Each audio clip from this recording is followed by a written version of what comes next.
പ്രിയപ്പെട്ട കുട്ടികളെ, നമ്മളിന്ന് 10ാം ക്ലാസ്സിലെ 3ാമത്തെ യൂണിറ്റിലെ അകാൽ ഔർ ഉസ്കെ ബാദ് എന്ന് പറയുന്ന കവിതയാണ് പഠിക്കാൻ പോകുന്നത്. അകാൽ ഔർ ഉസ്കെ ബാദ്, കവി നാഗാർജുൻ. നാഗാർജുൻ്റെ അകാൽ ഔർ ഉസ്കെ ബാദ് എന്ന് പറയുന്ന കവിത. നാഗാർജുൻ കോൺ ഹെ? നാഗാർജുനെ അറിയാമോ നിങ്ങൾക്ക്? നോക്കൂ, നിങ്ങളുടെ ടെക്സ്റ്റിൽ തന്നെ കവി പരിചയം കൊടുത്തിട്ടുണ്ട്, നാഗാർജുനെക്കുറിച്ച് കൊടുത്തിട്ടുണ്ട്. നോക്കാം നമുക്ക്. നാഗാർജുൻ ജന്മ 30 ജൂൺ 1911 ബിഹാർ. അദ്ദേഹത്തിൻ്റെ ജനനം 1911 ജൂൺ 30 ബീഹാറിലാണ്. മൃത്യു 5 നവംബർ 1998 1998 നവംബർ 5 അദ്ദേഹത്തിൻ്റെ മരണം. ആപ്പ് ഹിന്ദി കെ പ്രഗതിശീൽ സാഹിത്യകാർ ഹേ. അദ്ദേഹം ഹിന്ദിയിലെ പ്രഗതിശീൽ എന്ന് പറയുന്ന കാവ്യധാരയിൽ ഉൾപ്പെട്ട സാഹിത്യകാരാണ്. അപ്പോൾ എന്താണ് പ്രഗതിശീൽ എന്ന് നിങ്ങൾക്ക് സംശയം തോന്നാം. പ്രഗതിശീൽ എന്ന് പറഞ്ഞാൽ, പ്രഗതി എന്ന് പറഞ്ഞാൽ ഉയർച്ച എന്നാണ് അർത്ഥം, അല്ലേ? നിങ്ങൾക്കറിയാലോ. അപ്പോൾ പ്രഗതിശീൽ എന്ന് പറയുമ്പോൾ സമൂഹത്തിലെ ഉന്നമനത്തെ ലക്ഷ്യം വെച്ച്, അല്ലെങ്കിൽ സമൂഹത്തിലെ സാധാരണക്കാരായ ആളുകളുടെ കഠിനായ്യം, കഷ്ടപ്പാടുകൾ, അവരുടെ ജീവിതം ഒക്കെ കവിതയിലെ മുഖ്യ വിഷയമായി ഉൾക്കൊള്ളിച്ചുകൊണ്ട് സമാജ് സുധാർ, സമൂഹത്തിൻ്റെ ഉന്നമനം ലക്ഷ്യം വെച്ചുകൊണ്ടുള്ള കവിതകളായിരിക്കും ഇങ്ങനെയുള്ള കവികൾ കൂടുതൽ എഴുതിയിട്ടുണ്ടാവുക. आपने हिंदी के अलावा मैथिली, संस्कृत और बंगला में भी रचनाएं की हैं. അദ്ദേഹം ഹിന്ദിയിൽ മാത്രമല്ല മൈഥിലി എന്ന് പറയുന്ന ഭാഷയിലും സംസ്കൃതത്തിലും ബംഗാളി ഭാഷയിലും തൻ്റെ രചനകൾ നിർവഹിച്ചിട്ടുണ്ട്. ലോക് ജീവൻ, പ്രകൃതി और സമകാലീൻ രാജനീതി आपकी रचनाओं के मुख्य विषय रहे हैं. ലോക് ജീവൻ എന്ന് പറഞ്ഞാൽ സാധാരണക്കാരുടെ ജനജീവിതം, പ്രകൃതി തന്നെ, സമകാലീൻ രാജനീതി, ആ സമയത്തെ രാഷ്ട്രീയം, ഇവയെല്ലാം അദ്ദേഹത്തിൻ്റെ കവിതകളിലെ മുഖ്യ വിഷയമായിരുന്നു. യുഗ്ധാര, പ്യാസി പത്രായി ആംഖേ, സത്തറംഗി പംഖോം വാലി, താലാബ് കി മച്ലിയ ആദി ഉൻകി പ്രമുഖ കാവ്യകൃതിയാം ഹെ. അപ്പം അദ്ദേഹത്തിൻ്റെ പ്രധാനപ്പെട്ട 3-4 രചനകളുടെ പേര് പറഞ്ഞു അല്ലേ? യുഗ്ധാര, പ്യാസി പത്രായി ആംഖേ, സത്തറംഗി പംഖോം വാലി, താലാബ് കി മച്ലിയ. അപ്പം ഇത്രയാണ് നാഗാർജുനെ കുറിച്ച് നമ്മൾ മനസ്സിലാക്കാനുള്ളത്. അപ്പം നാഗാർജുൻ പ്രഗതിശീൽ കവിയാണെന്ന് പറഞ്ഞു. അപ്പം തീർച്ചയായിട്ടും ആ പ്രഗതിവാദിൽ ഊന്നിയിട്ടുള്ള ഒരു കവിതയായിരിക്കും നമുക്ക് പഠിക്കാനുള്ളത്, അല്ലേ? അപ്പം നോക്കൂ, നിങ്ങൾ ഈ കവിതയുടെ ഒരു പിക്ചറൈസേഷൻ ഇവിടെ തന്നിട്ടുണ്ട്, അല്ലേ? കവിതയെക്കുറിച്ചുള്ളൊരു പിക്ചർ തന്നിട്ടുണ്ട് ഇവിടെ. എന്താണെന്ന് നോക്കൂ. ഈ ഒരു സൈഡിൽ നോക്കൂ, നിങ്ങൾ ഒരു ആട്ടുകല്ല് കിടക്കുന്നുണ്ട്, അല്ലേ? ഒരു തിരിക്കല്ല്, അതായത് ധാന്യങ്ങൾ പൊടിക്കാൻ വേണ്ടി ഉപയോഗിക്കുന്ന കല്ലാണത്, തിരിക്കല്ല്. പിന്നെ അതിനടുത്തായിട്ട് ഒരു നായ, ഒരു പട്ടി, അല്ലേ? ഒരു പട്ടി, അതിൻ്റെ അവസ്ഥ നോക്കൂ, എല്ലും തോലുമായ ഒരു പട്ടി, അല്ലേ?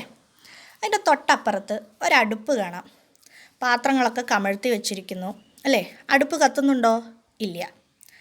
ഇനി അടുപ്പിൻ്റെ ചുമരിൽ നോക്കൂ, അടുപ്പിൻ്റെ ചുവരിൽ ഒരു പല്ലിയുണ്ട്, അല്ലേ? ആ പല്ലിയും വളരെ ക്ഷീണിച്ചിട്ടായിരിക്കുന്നത്. അപ്പോൾ എന്തോ കവിതയിൽ നമ്മളോട് പറയാനുണ്ട്. കവിതയിലെ വിഷയം എന്തുമായി ബന്ധപ്പെട്ടതായിരിക്കും? ദാരിദ്ര്യവുമായി ബന്ധപ്പെട്ടതായിരിക്കും, അല്ലേ? തൊട്ടപ്പുറത്തെ ചിത്രം നോക്കൂ നിങ്ങൾ. വീടിൻ്റെ അടുപ്പ് എരിയുന്നുണ്ടെന്ന് തോന്നുന്നു. വീട്ടിൽ നിന്നും പുക പോകുന്നുണ്ട്, അല്ലേ? ആകാശത്തേക്ക് പുക പോയിക്കൊണ്ടിരിക്കുന്നുണ്ട്.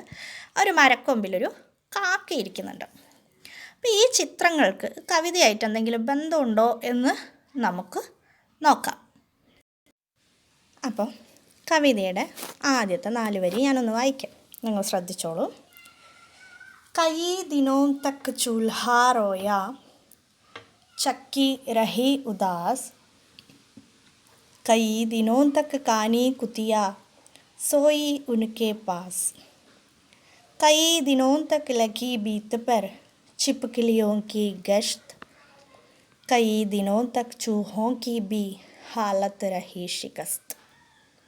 നോക്കൂ, കൈ ദിനോം തക്ക് ചൂൽഹാ റോയ, ചക്കി രഹി ഉദാസ്.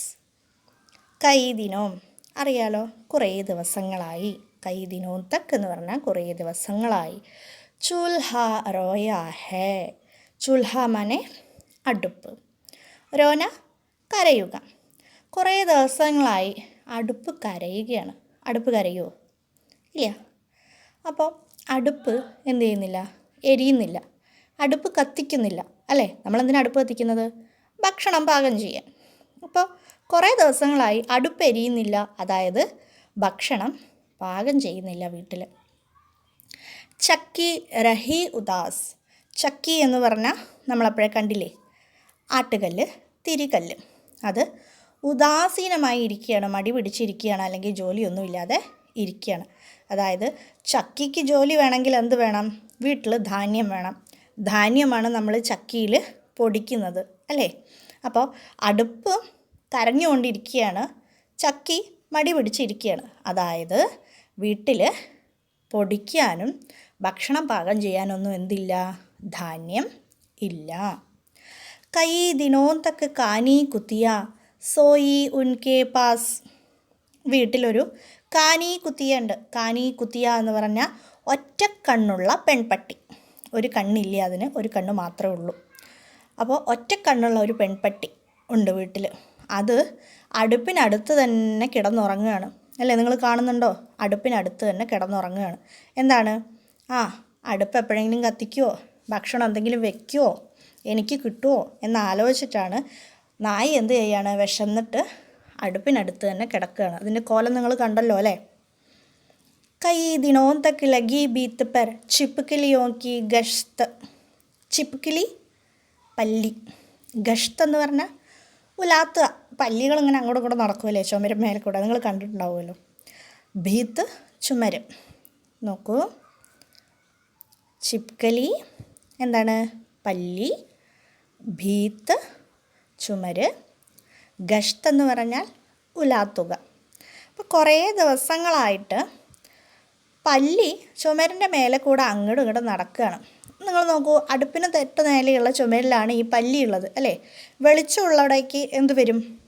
പ്രാണികൾ വരും. അപ്പോൾ അടുപ്പെരിയുമ്പോൾ അടുപ്പിൻ്റെ ആ പ്രകാശത്തിൽ പ്രാണികൾ, ചെറു ചെറു പ്രാണികൾ വരും. അപ്പോൾ ആ പ്രാണികളെ പിടിച്ച് കഴിച്ചാണ് ആര് വിശപ്പടക്കുന്നത്? പല്ലി വിശപ്പടക്കുന്നത്.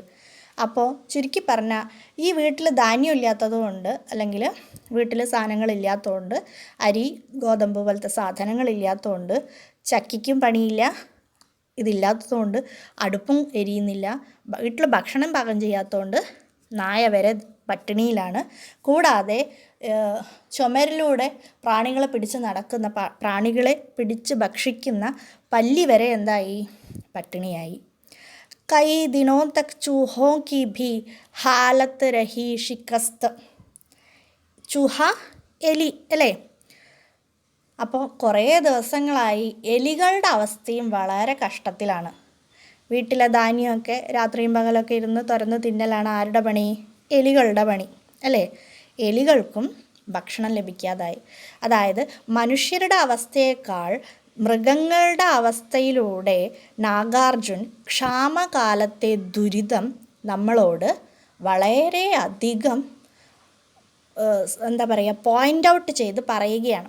അപ്പം അക്കാൽ എന്ന് പറഞ്ഞാൽ ക്ഷാമമാണ്, അക്കാൽ അവർ ഉസ്കെ ബാദ് എന്ന് പറഞ്ഞാൽ ക്ഷാമവും അതിന് ശേഷമുള്ള സ്ഥലം. അപ്പം അകാൽ ക്ഷാമകാലത്തെ ഒരു ചിത്രം നാഗാർജുൻ നമുക്കിവിടെ വരച്ച് കാട്ടിത്തന്നു അല്ലേ?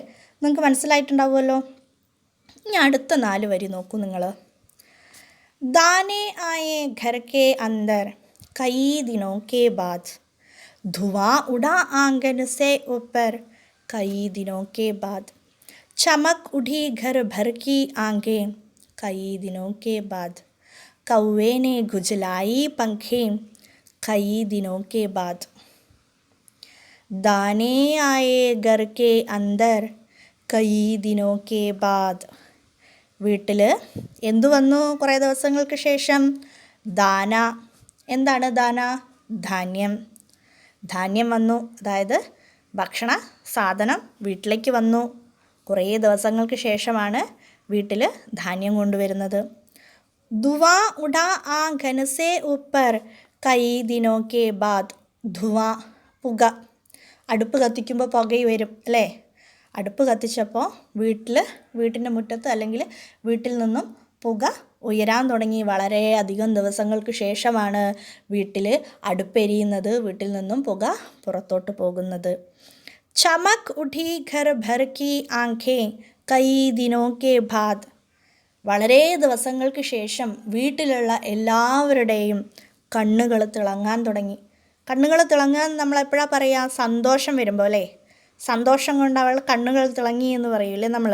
അപ്പോൾ അത്ര ദിവസം പട്ടിണിയിലായിരുന്നു വീട്ടിലുള്ളവരും അതിനോടനുബന്ധിച്ചുള്ള മൃഗങ്ങളും ജന്തുക്കളും ജീവജാലങ്ങളും ഒക്കെ. അപ്പോൾ ഇന്നെന്തായി? വീട്ടിൽ ധാന്യം കൊണ്ടുവന്നു, അടുപ്പെരിഞ്ഞു, അപ്പോൾ ഭക്ഷണം ലഭിക്കും. എല്ലാവരുടെയും കണ്ണുകൾ സന്തോഷം കൊണ്ട് തിളങ്ങാൻ തുടങ്ങി. എല്ലാവർക്കും സന്തോഷമായി. കൗവേനെ ഖുജലായി പാഖേം കൈ ദിനോ കെ ബാദ്. പാഖേം എന്ന് പറഞ്ഞാൽ പങ്ക്, ചിറക്. കൗവ കാക്ക, അറിയാലോ നിങ്ങൾക്ക്. ഖുജ്ലാന ചൊറിയുക. നിങ്ങൾ കണ്ടിട്ടുണ്ടാവും കാക്ക ഇങ്ങനെ ഭക്ഷണമൊക്കെ കഴിച്ച് അവിടെ ഇവിടെയുള്ളൊക്കെ ഇങ്ങനെ കൊത്തി തിന്നിട്ട് വെറുതെ കൊമ്പുമേൽ ഇരുന്നിട്ട് ഇങ്ങനെ തൂവലൊക്കെ ഇങ്ങനെ ചൊറിയുന്നത് കാണും അല്ലേ നിങ്ങൾ? അല്ലേ? അപ്പോൾ അത് ഇങ്ങനെ ഭക്ഷണമൊക്കെ കഴിച്ചുള്ള അതിൻ്റെ ഒരു റെസ്റ്റ് എടുക്കലാണ്. അപ്പോൾ കുറേ ദിവസങ്ങൾക്ക് ശേഷം കാക്ക മരക്കൊമ്പിലിരുന്ന് തൻ്റെ തൂവലുകൾ ചൊറിയാൻ തുടങ്ങി. അതായത് മനുഷ്യർക്ക് മാത്രമല്ല, ക്ഷാമത്തിൻ്റെ അവസാനകാലം അല്ലെങ്കിൽ ക്ഷാമത്തിൻ്റെ അവസാനം, അന്ത്യം മനുഷ്യർക്ക് മാത്രമല്ല മൃഗങ്ങളെയും സന്തോഷിപ്പിച്ചു. അതായത് ക്ഷാമകാലം വന്നപ്പോൾ മനുഷ്യരോടൊപ്പം തന്നെ മൃഗങ്ങളും അതിൻ്റെ ദുരിതം അനുഭവിച്ചു. അതേപോലെ തന്നെ ക്ഷാമകാലം മാറി നല്ല കാലം വന്നപ്പോൾ മൃഗങ്ങളും മനുഷ്യരുമൊക്കെ അതേപോലെ തന്നെ സന്തോഷം അനുഭവിച്ചു. അതായത് ഇവിടെ ക്ഷാമകാലത്തിൻ്റെ ആ ഒരു ചിത്രം മൃഗങ്ങളുടെ അവസ്ഥ പറഞ്ഞതിലൂടെ അല്ലെങ്കിൽ വീടിൻ്റെ അവസ്ഥ പറഞ്ഞതിലൂടെ നാഗാർജുൻ നമ്മുടെ മുൻപിൽ വരച്ചു കാട്ടുകയാണ്. മനസ്സിലായോ? അപ്പോൾ കവിത എല്ലാവർക്കും മനസ്സിലായിട്ടുണ്ടാവുമെന്ന് വിശ്വസിക്കുന്നു. അപ്പോൾ അതിൻ്റെ അടുത്ത പാർട്ട്, അതായത് നമുക്കിതിൽ കുറച്ച് വർക്കൊക്കെ ഉണ്ടല്ലേ, വർക്ക് നോട്ട്സ് ഒക്കെ ഇനി അടുത്ത പാർട്ടിൽ തരാം കേട്ടോ. Thank you.